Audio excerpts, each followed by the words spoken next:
کشتیاں کی سزا اب ہوگی یا روز جزا، ڈر تھا کیسیاں کی سزا اب ہوگی یا روز جزا، دی ان کی رحمت نے صدا یہ بھی نہیں وہ بھی نہیں، ہے بلبل رنگی رضا یا طوطی نغمہ سرا، ہے بلبل رنگی رضا یا طوطی نغمہ سرا، حق یہ کہ واصف ہے تیرا یہ بھی نہیں وہ بھی نہیں۔ آج کی یہ محفل دارالعلوم اہل سنت غوثیہ رضویہ کی دستار بندی کے موقع پر انعقاد پذیر ہے، اور مجھ سے پیشتر ہمارے علماء، خطبہ، دانشور، مفکرین، نعت خوان، شعراء اور ہمارے بہترین نقیب سے آپ نے ان کے علوم و فنون کے اعتبار سے ان کی اپنی کارکردگی کو سماعت کر لیا ہے۔ اللہ تبارک و تعالی سب کی خدمات جلیلہ کو اپنی بارگاہ میں قبول فرمائے اور سب کو اس کا بہتر صلہ عطا فرمائے۔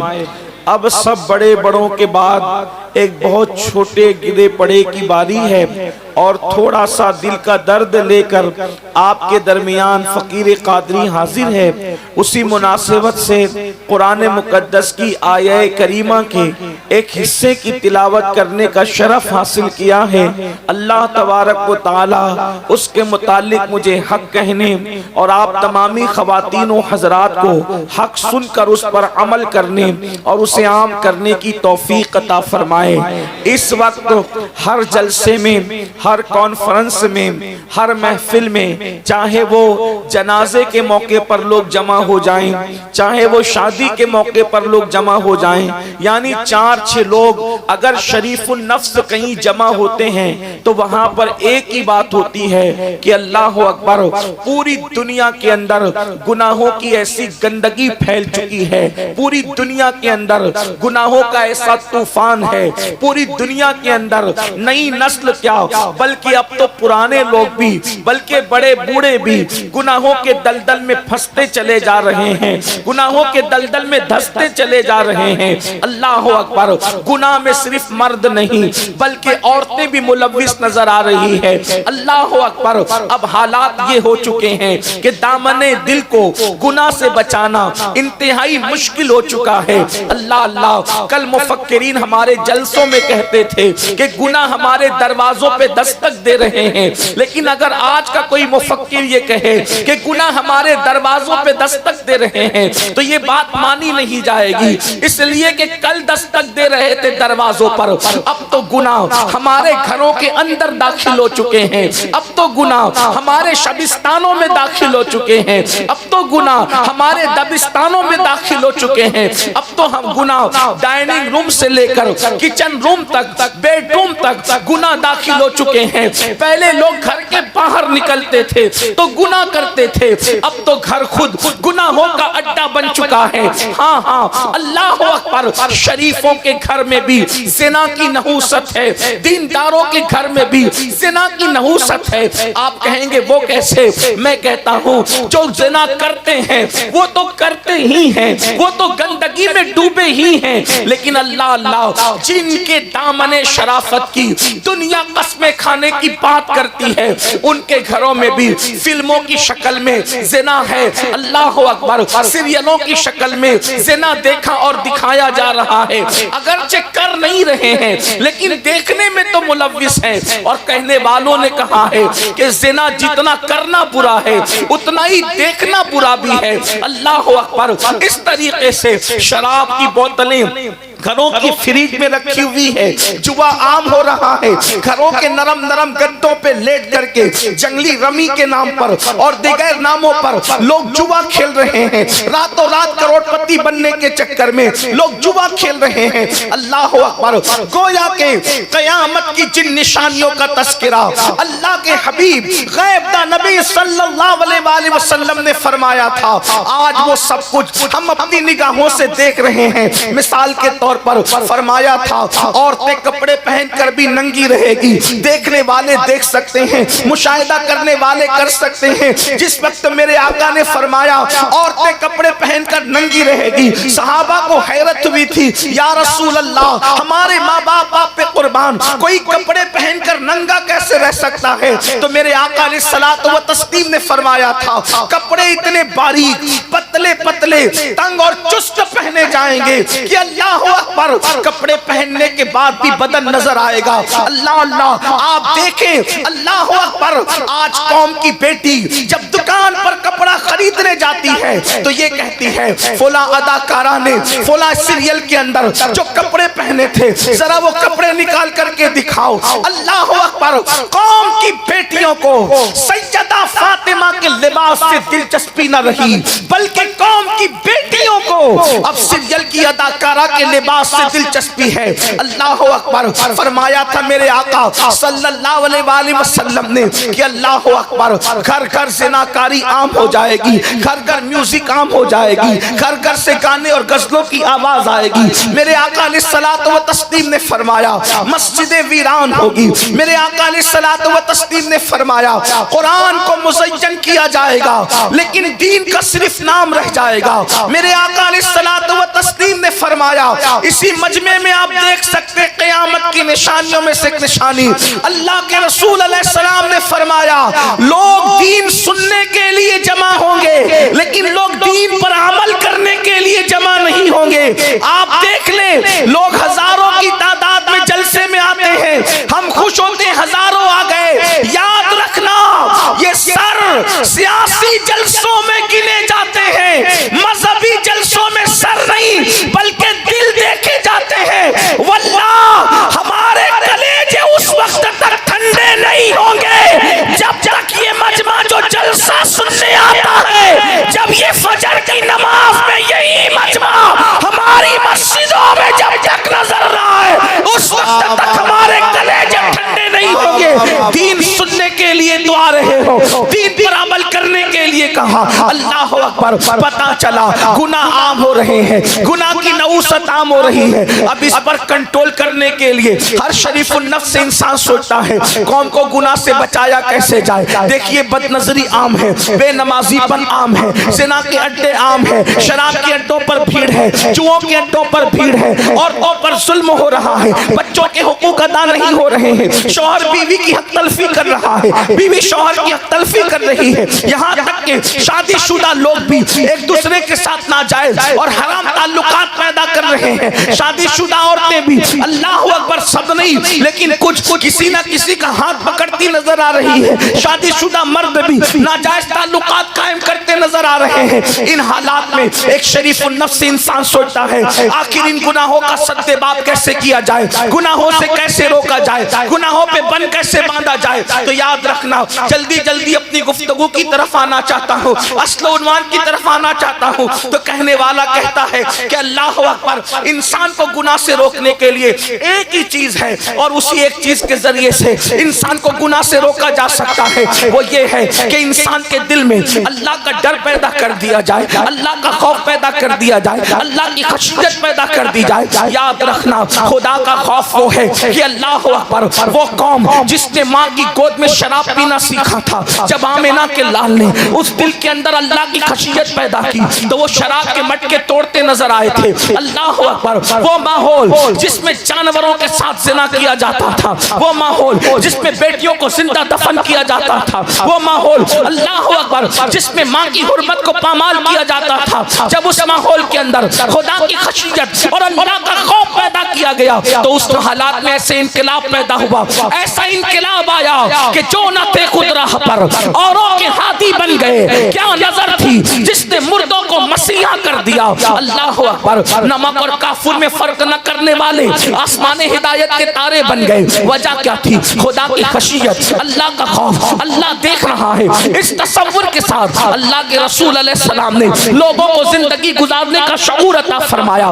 پتہ چلا اللہ کا خوف جس دل میں پیدا ہوتا ہے, خدا کی خشیت جن کے دلوں کے اندر پیدا ہوتی ہے, ہے وہ انسان گناہ چھوڑ دیتا ہے۔ جب دل میں اللہ کا خوف پیدا ہوگا انسان ناپ تول میں کمی نہیں کرے گا۔ جب دل میں اللہ کا خوف پیدا ہوگا تو اللہ سے ڈرنے والا کسی پر بد نظری اور بد نگاہی نہیں کرے گا، اس لیے کہ اس کو معلوم ہوگا کہ اللہ اکبر میرے رب کا فرمان ہے کہ جو آنکھیں پاپ کی نظر سے کسی عورت کو دیکھتی ہے ان آنکھوں کے اندر جہنم کی آنکھ کی سلاخیں ڈالی جائے گی۔ تو ایک انسان سوچتا ہے جب میری آنکھیں اللہ اکبر میری آنکھیں چھوٹا سا تنکا برداشت کرنے کے لیے تیار نہیں، میری آنکھیں چھوٹا سا کنکر برداشت کرنے کے لیے تیار نہیں، حتیٰ کہ اگر گھر میں خاتون پیاز کاٹ رہی ہو تو پیاز کے ننھے ننھے ذرات جب کسی آنکھ کے اندر جاتے ہیں تو وہ ننھے سے ذرات آنکھ ہماری برداشت نہیں کر پاتی، لیکن سچے سچے رسول نے فرمایا،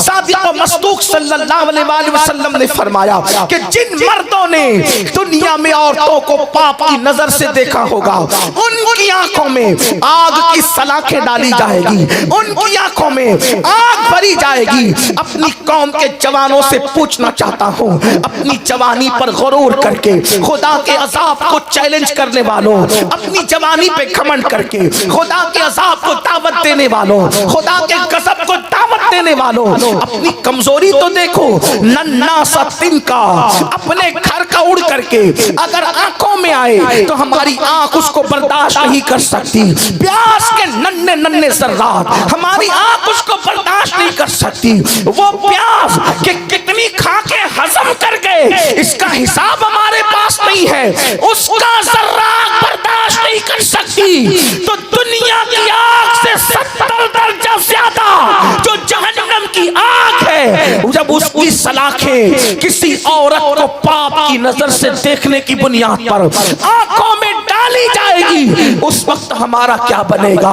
اس وقت ہمارا انجام کیا ہوگا۔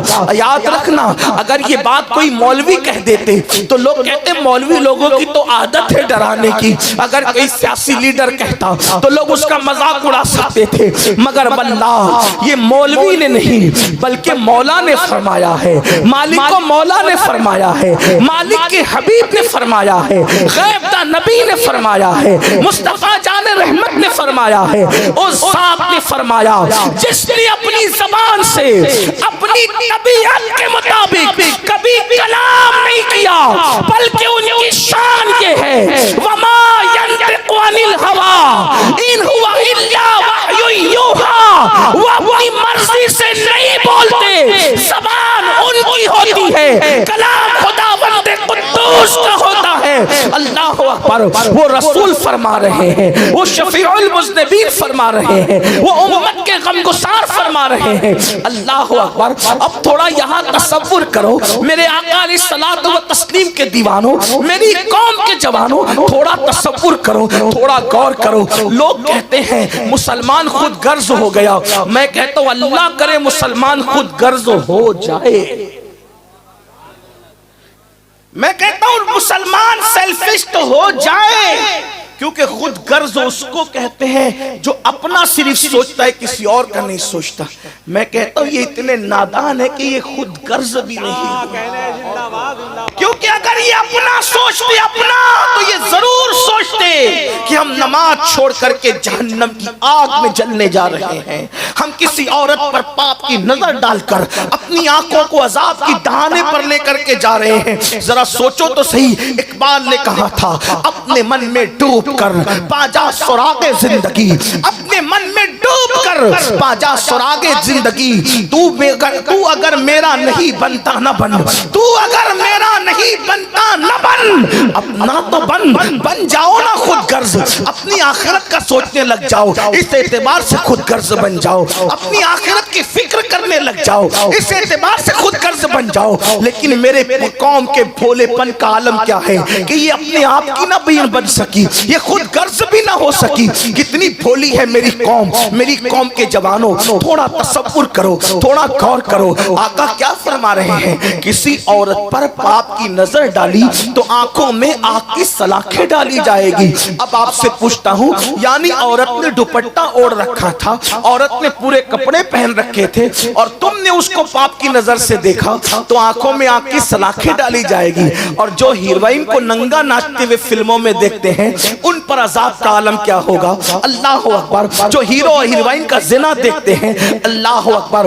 آج سب سے زیادہ سپر ہٹ فلم وہ ہوتی ہے اللہ اللہ جس کے اندر گندے مناظر جتنے زیادہ ہوتے ہیں. پوچھنا چاہتا ہوں آئے عاشقان رسول ابھی یہاں اگر کوئی مقرر کہتے قبر میں رسول اللہ کا دیدار ہوگا, میدان محشر میں رسول اللہ کا دیدار ہوگا, تو پوری مجلس نعروں سے گونج جائے گی. لیکن ایک سوال کرتا ہوں, کیا ہمت لائے ہو آپ دنیا کے اندر جن آنکھوں سے زنا کے مناظر دیکھ رہے ہو, جن آنکھوں سے رات کے 3 بجے تک گدوں پر لیٹ کر نرم نرم گدوں پہ لیٹ کر ہیرو ہیروئن کا زنا دیکھ رہے ہو, انہی آنکھوں سے رسول اللہ کو دیکھو گے, انہی آنکھوں سے آقا کا دیدار کرو گے, اور کیسے کرو گے؟ اللہ اکبر. شرم نہیں آتی؟ سوچتے نہیں؟ یاد رکھنا خدا بند قدوس کی غیرت کا یہ عالم ہے. جن آنکھوں نے پاپ دیکھا ہوگا خدا ان آنکھوں کو محبوب کا دیدار نصیب نہیں فرمائے گا. اللہ اکبر. کیا ڈر نہیں لگتا؟ آپ نے رسول اللہ کے دیدار کو کھیل تماشا سمجھ رکھا ہے؟ نہیں نہیں, حضور سرکار نظمی نے کہا تھا, اللہ اللہ نظمی مہروی نے کہا تھا, اللہ اکبر, کہتے ہیں ان کا سامنا میں کس طرح کروں گا, ان کا سامنا قبر میں کس طرح کروں گا میں, ان کا سامنا قبر میں کس طرح کروں گا میں, دل اڑا سا جاتا ہے سن سن سنن میرا. اللہ اکبر. اتنے قریب سے حضور کی زیارت ہوگی, اللہ نہ کرے 1000 بار نہ کرے اگر میرے آقا نے یہ فرما دیا ظالم منافق تو پاپ کے مناظر دیکھتا تھا اور اب میرا جلوہ دیکھنے آیا ہے, نمازوں کو ترک کرتا تھا اور اب میرا جلوہ دیکھنے آیا ہے. اللہ اکبر. عورتوں پر پاپ کی نظر ڈالتا تھا, شراب کے پیالے اڈیلتا تھا منہ میں, اور اب میرا جلوہ دیکھنے آیا ہے. کیا منہ دکھاؤ گے حضور کو؟ آقا کی بارگاہ میں کیا منہ لے کر کے جاؤ گے؟ نہیں نہیں. اللہ اکبر. تو عرض یہ کر رہا تھا جس دل میں اللہ کا خوف بسے گا, جس دل میں خدا کی خشیت پیدا ہوگی, وہ دل کبھی گناہ کی طرف نہیں بڑھے گا, وہ دل کبھی گناہ کی طرف نہیں جائے گا. لیکن آئیے بہت لمبی بات کرنے کی بجائے گناہ کا خاتمہ کیسے ہوگا؟ خوف خدا کی وجہ سے. اور خوف خدا کیسے پیدا ہوگا؟ یہ خوف خدا کسی دکان سے خریدنے کی چیز نہیں, یہ خوف خدا کہیں سے حاصل کرنے کی چیز نہیں. اللہ کا خوف آتا کیسے ہے؟ اللہ کی خشیت آتی کیسے ہے؟ دل میں خدا کا خوف کیسے پیدا ہوتا ہے؟ تو یاد رکھیں قرآن کہتا ہے انما یخشی اللہ من عبادہ العلماء. آگاہ ہو جاؤ بے شک اللہ کے بندوں میں جو اللہ سے ڈرنے والے ہیں وہ صرف علم والے لوگ ہیں. مطلب یہ ہے اب دل میں اللہ کا ڈر پیدا کرنا ہے, دل میں اللہ کا خوف پیدا کرنا ہے, دل میں اللہ کی خشیت پیدا کرنی ہے. تو خدا کی خشیت کیسے پیدا ہوگی؟ علم دین کی برکت سے. علم حاصل کرو گے تو اللہ کا ڈر پیدا ہوگا, اللہ کی خشیت پیدا ہوگی. اور یاد رکھنا جس کے دل میں اللہ کا ڈر نہیں وہ پڑھا لکھا تو ہو سکتا ہے مگر عالم نہیں ہو سکتا. عالم سچا وہ ہے, بڑے مدرسے کی ڈگری عالم نہیں بناتی بلکہ اللہ کا ڈر عالم بناتا ہے. دیکھو پڑھے لکھے میں اور عالم میں فرق بتاؤں, ہر پڑھا لکھا عالم نہیں ہوتا مگر ہر عالم پڑھا لکھا ہوتا ہے. اشرف علی کے پاس علم تھا, پڑھا لکھا تھا مگر اللہ کا خوف نہیں تھا, تو نبی بھی گستاخی کر گیا. اور میرے امام اعلی حضرت کے پاس علم کے ساتھ اللہ کی خشیت بھی تھی, تو وہ بڑا بھائی لکھ رہا ہے. اور یہ خدا کی خشیت کی وجہ سے کہتے ہیں سرور کہو کہ مالک کو مولا کہوں تجھے, باغ خلیل کا گل زیبا کہوں تجھے, ہرما نصیب ہوں تجھے امید کے کہوں, جانے مراد کانے تمنا کہوں تجھے. یہ آپ کہیں گے خدا کی خشیت کی کیا بات ہے؟ میں کہتا ہوں خدا خود فرماتا ہے وَمَن يُعَظِّمْ شَعَائِرَ اللَّهِ فَإِنَّهَا مِن تَقْوَى الْقُلُوبِ. جو اللہ کی نشانیوں کی تعظیم کرتے ہیں وہ دلوں کی خشیت کی وجہ سے کرتے ہیں. تو حضور سے بڑھ کر کے اللہ کی کوئی نشانی ہو نہیں نہیں سکتی. سب سے بڑی خدا کی نشانی مصطفیٰ جان رحمت کی ذات ہے. تو جتنا نبی کا ادب کرے گا وہ اتنا زیادہ اللہ سے ڈرنے والا ہوگا. اس لیے یاد رکھنا خدا کی خشیت کے لیے علم کی ضرورت ہے. علم ہونا لازمی ہے. میرے آقا صلی اللہ علیہ وسلم کے پیارے دیوانوں, تو خدا کا خوف آتا ہے علم کی وجہ سے. آج ہماری قوم علم سے کوسوں دور ہے. اللہ اکبر. علماء کا مذاق اڑاتے ہیں بڑی معذرت کے ساتھ. آج کل تو لوگ کہتے ہیں یہ دو کوڑی کے مولویوں کو کیا سمجھتے. اللہ اکبر. جواب دیں, جواب دیں. اللہ اکبر. زندہ باد, زندہ باد. آج کل کچھ لوگ کہتے ہیں یہ دو کوڑی کے مولویوں کو کیا سمجھتا ہے. میں کہتا ہوں سنو, جسے دو کوڑی کا مولوی کہتے ہو, اگر یہ مولوی نے خطبہ نکاح پڑھ کے آپ کی امی اور آپ کے ابا کے درمیان ایجاب و قبول نہ کرایا ہوتا تو آپ کی امی جان کہلانے کے قابل نہ ہوتی.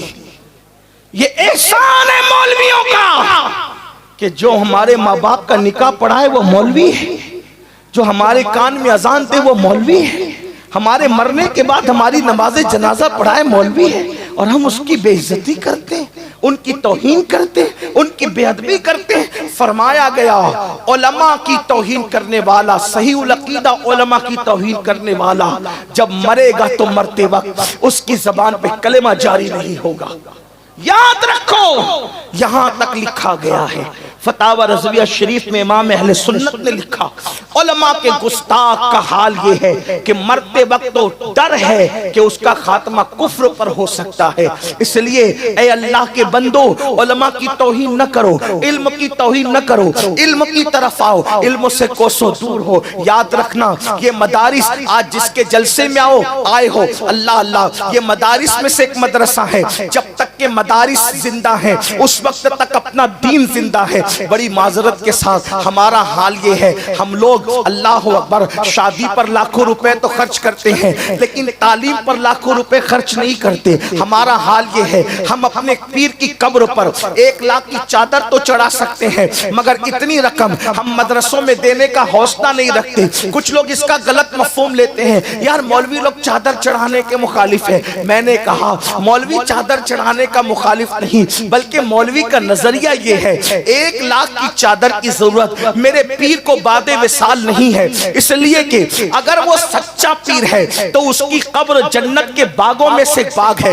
خدا نے اس کو جنت کا وہ حلہ پہنا دیا ہے کہ اب میری چادر کی 1 لاکھ کی چادر کی اس کو ضرورت نہیں ہے. میں یہ نہیں کہتا نہ چڑھاؤ, چڑھاؤ لیکن 100 روپے کی چڑھا دو, 1000 کی چڑھا دو, 99,000 روپے جو ہے اپنے مرشد کے نام سے کسی مدرسے میں دے دو, تعلیم کے نام پہ دے دو. کوئی بیوہ کا بچہ اگر اسکول میں فیس نہیں بھر سکتا اس کے لیے لگا دو, کوئی کالج نہیں جا سکتا اس کے لیے لگا دو. یاد رکھنا ہم جس طرح دینی تعلیم کی تائید کرتے ہیں اور آپ کو ترغیب دیتے ہیں اسی طرح دنیاوی تعلیم کے لیے بھی کہتے ہیں اپنے بچوں کو ڈاکٹر بناؤ, انجینئر بناؤ, IAS بناؤ, IPS بناؤ, آپ اپنے بچوں کو آگے بڑھاؤ. اس لیے کہ یاد رکھنا علم کے اصل وارث تم ہو, مصطفیٰ جان رحمت کے کلمہ پڑھنے والوں, علم کے اصل حقدار تم ہو. علم تمہاری میراث ہے, حکمت تمہاری میراث ہے. لیکن افسوس آج میری قوم کا حال یہ ہے غربت کا بہانہ لے کر لوگ علم سے کوسوں دور جا رہے ہیں.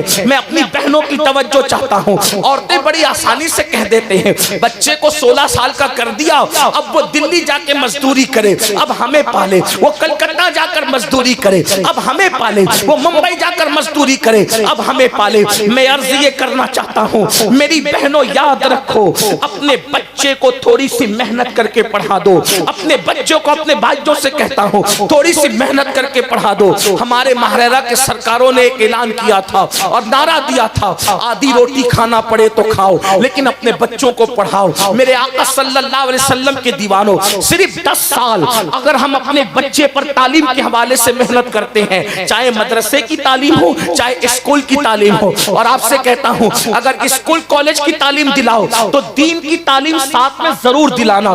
اس کی وجہ یہ ہے کہ اصل علم جو ہے وہ علم دین ہے. اگر علم دین کے ساتھ دنیاوی تعلیم دلاؤ گے تو بچہ تمہارا وفادار رہ جائے گا, ورنہ ممکن نہیں ہے. اس کو اچھی طرح یاد رکھنا, اپنے بچوں کو کچھ بھی بناؤ مگر پہلے ان کو مسلمان بناؤ, ان کو عاشق رسول بناؤ, ان کو دیندار بناؤ, ان کو کلمے کا صحیح جو ہے وہ معرفت عطا کرو. اللہ اکبر. یہ کیا ہو گیا آج کل پیسے کی لالچ میں چھوٹے چھوٹے بچوں کو ہم مزدوری پہ لگا دیتے ہیں. میں آپ سے عرض کرنا چاہتا ہوں, آپ کہتے ہیں مولانا پیسے نہیں پڑھانے کے لیے, جتنا گٹکا کھا کے تھوک دیتے ہو, جتنا سگریٹ پی کر کے ہواؤں میں اڑا دیتے ہو, اللہ اکبر, جتنا پان کھا کر کے تھوک دیتے ہو, اگر مسلمان اسی رقم کو بچا لے تو ہم اپنے بچوں کو پڑھا سکتے ہیں. یاد رکھنا, آپ کو بتاؤں میری ماؤں اور بہنوں کی خاص توجہ, اگر مائیں تہیا کر لے کہ میں اپنے بچے کو پڑھاؤں گی تو بہت کچھ وہ کر سکتی ہے. دستار بندی کا موقع ہے, مجھے ایک واقعہ یاد آ رہا ہے اپنی بہنوں کی, اور آپ سب کی خاص توجہ. تھوڑی سی مشکل آتی ہے, تھوڑا سا وقت آتا ہے, تھوڑی سی تکلیف آتی ہے, لیکن اگر ہم ہمت سے کام لیں اور اپنے بچوں کو پڑھائیں تو ہمارا بچہ قیامت تک ہمارے نام کو زندہ کرنے والا بن سکتا ہے. حضرت سیدنا محبوب الہی خواجہ نظام الدین اولیاء کا نام تو سبھی نے سنا ہوگا, شاید ہی کوئی سنی کا بچہ ہو جس کے کانوں میں سلطان الاولیاء, شیخ المشائخ, شیخ الاسلام والمسلمین حضرت خواجہ نظام الدین اولیاء کا نام نہ ہو. جانتے ہیں خواجہ نظام الدین اولیاء, اللہ اکبر, چھوٹی سی عمر ہے, ان کی والدہ بیوہ ہو گئی اور آپ یتیم ہو گئے. تو جانتے ہیں کیا ہے حالات یہ تھے, گھر میں فاقہ رہتا تھا, گھر میں کئی کئی دن تک کھانے کو نہیں رہتا تھا. نظام الدین اولیاء فرماتے ہیں میرا بچپنا تھا جب ہمارے گھر میں فاقہ ہوتا تھا تو میری امی جو رابعۃ العصر تھی وہ یہ نہیں کہتی تھی کہ بیٹا آج فاقہ ہے, میری ماں یہ نہیں کہتی تھی. دیکھو بچوں کی تربیت مائیں کیسے کرتی تھی. میری ماں یہ نہیں کہتی تھی کہ آج فاقہ ہے, بلکہ میری ماں کہتی تھی بیٹا آج ہم اللہ کے مہمان ہیں. جب امی کہتی تھی آج ہم اللہ کے مہمان ہیں تو میں سمجھ جاتا تھا آج گھر میں فاقہ کرنا ہوگا. بلکہ کئی دن تک ماں کے جملے میرے کانوں میں رز کھولتے تھے کہ ماں کہتی تھی آج ہم اللہ کے مہمان ہیں, مطلب فاقہ کرنا ہے. آج ہم اللہ کے مہمان ہیں, آج فاقہ کرنا ہے. فرماتے ہیں کئی دن تک جب مسلسل گھر میں کھانا پکتا تو میں امی سے کہتا امی اب تم کب کہو گی کہ آج ہم اللہ کے مہمان ہیں, اس لیے کہ مجھے کھا کر کے وہ سکون نہیں ملتا جو یہ جملہ سن کر کے سکون ملتا ہے کہ آج ہم اللہ کے مہمان ہیں. جانتے ہیں اللہ اکبر, جب قدوری تک کے حضرت محبوب الہی کو ان کے استاد نے پڑھا دیا تو اس دور کے حساب سے استاد نے کہا بیٹا اب تمہیں تمہاری دستار کرنی ہوگی, تمہاری دستار کرنی ہوگی, اس لیے کہ میں تمہیں جتنا پڑھا سکتا تھا پڑھا چکا, اب تمہاری دستار کرنی ہوگی. استاد سے پوچھا استاد یہ دستار کا پروگرام کیسے ہوگا؟ تو کہا تمہیں امامہ لانا پڑے گا اور جو علماء مشائخ آئیں گے ان کی تمہیں دعوت کرنی پڑے گی. گھر گئے اور جا کے کہا امی استاد کہتے ہیں کہ دستار بندی کے موقع پر علماء مشائخ کی دعوت ہوگی اور ان کے ہاتھوں سے دستار باندھی جائے گی. تو ماں نے کہا کب ہوگی دستار؟ امی فلاں دن ہوگی. تو کہا تمہارے استاد سے مہلت لے لو بیٹا, اس لیے کہ ہمارے پاس دستار خریدنے کے لیے بھی پیسے نہیں ہے. تو میں ایک کام کروں گی, دن میں اپنا جو کام کرتی ہوں محنت مزدوری وہ کروں گی اور رات کے وقت ٹائم نکال کر تمہاری دستار اپنے ہاتھ سے بن لیا کروں گی اور تمہاری دستار اپنے ہاتھ سے بناؤں گی. اور پھر جو ہے استاد سے ٹائم لے لو. جب استاد نے یہ سنا تو کہا امی سے کہہ دینا دستار کا انتظام وہ کر لے, علماء مشائخ کی دعوت کا انتظام میں خود کر لوں گا. اور اس کے بعد ماں نے اپنے ہاتھوں سے چاند کی روشنی میں رات بھر جگ کر محبوب الہی کی دستار تیار کی. اور جب دستار تیار ہوئی اور آپ کے سر پہ باندھی گئی تو جب دستار بند رہی تھی تو باندھنے والے استاد کے قدم محبوب الہی نے چوما تو اس وقت ایک مجذوب وہاں موجود تھے. وہ فرما رہے تھے لوگ آج اس کو قدوری پڑھنے والا بچہ دیکھ رہے ہیں لیکن میں اس کو محبوب الہی کی شکل میں دیکھ رہا ہوں. آپ اندازہ فرمائے ماؤں کی محنت بچوں کو کتنا آگے بڑھاتی ہے. مگر افسوس آج کی مائیں تو صرف میک اپ میں مصروف ہے, آج کی مائیں تو اچھے لباس کی شوقین ہے, آج کی مائیں تو زیورات کی شوقین ہے. اے خاتون